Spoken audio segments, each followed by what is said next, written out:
appears that Harry and Meghan are having something of a rethink about this particular project. But as ever, what's the rethink about? And is that the true story?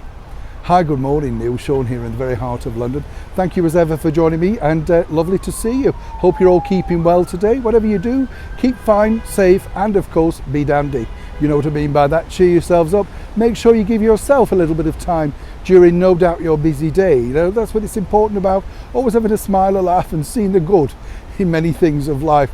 I know it's really difficult when you look at the news going around, isn't it? Wow. Every day you flick on the news, there's another crisis. Mortgage, cost of living, interest rates, whatever you turn. Now, of course, it's good to get back to your breaking royal story of the day. This particular story is strange in a way, isn't it? Because if you are a multinational company, a huge organisation that have given millions of pounds to people in order, of course, for them to make some entertaining programming for you, you'd expect something back in return by now, wouldn't you?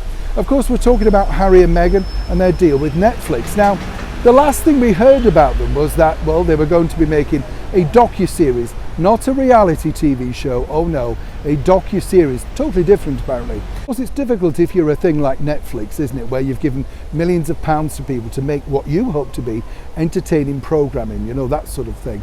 And we've seen this many times before, haven't we, with, you know, major stars who've been given production deals and then seemingly it doesn't necessarily work out. Some do well and some don't. But in the case of Harry and Meghan, it's a strange thing, isn't it? Because a lot of people said, oh, well, Meghan has experience in the entertainment industry. Well, yes and no. Her father was a lighting director on TV shows, but it hardly puts him up there with Louis B. Mayer or Harry Cohen. But, you know, Meghan herself was a supporting actress in a cable TV show. So she wouldn't know the sort of ins and outs of how to make it, produce it, and more importantly, sell it, which is the biggest problem.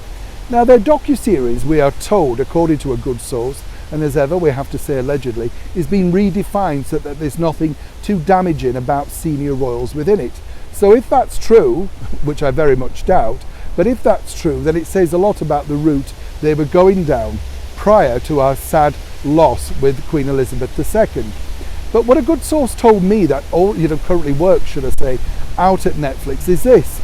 And to put it bluntly, as ever, we have to say allegedly, but it was dull. You know, there's nothing much in there. It's not really a docu-series. Now, if you look at you know, the bigger picture, you've got a situation where they've got footage from when they went to New York over a year ago, the Invictus Games footage from the Netherlands, and then we believe some footage from the Platinum Jubilee. Nothing will be included, of course, from the recent funeral, the state funeral of Her Majesty Queen Elizabeth II, and rightly so. Now, what bosses at Netflix had hoped to do was to have this out by November, around about the same time as the next big series of The Crown, which this time stars Imelda Staunton as Her Majesty the Queen. Should be interesting, at least as a soap opera. But now that's been delayed. Now, a lot of people are saying, will this ever see the light of day? And also we can report that the Invictus Games documentary also seems some way off from actually being finished. Now, people might say, well, why is it taking so long? Others might suggest the team around them are necessarily too woke and not necessarily the people that know how to make entertaining footage, entertaining programming. And now more than ever, people like Netflix, who, as I say, are seeing their subscribers dwindling on a daily basis, need big hit shows. They need returning vehicles, things that the audience allegedly want to watch, like, say, Drag Race, Real Housewives, comedy specials, and meaningful documentaries like the one we mentioned with Michelle Obama called Becoming. Those are the things that rate well for Netflix, and if they feel that this doesn't rate well for them, then simply it won't be shown.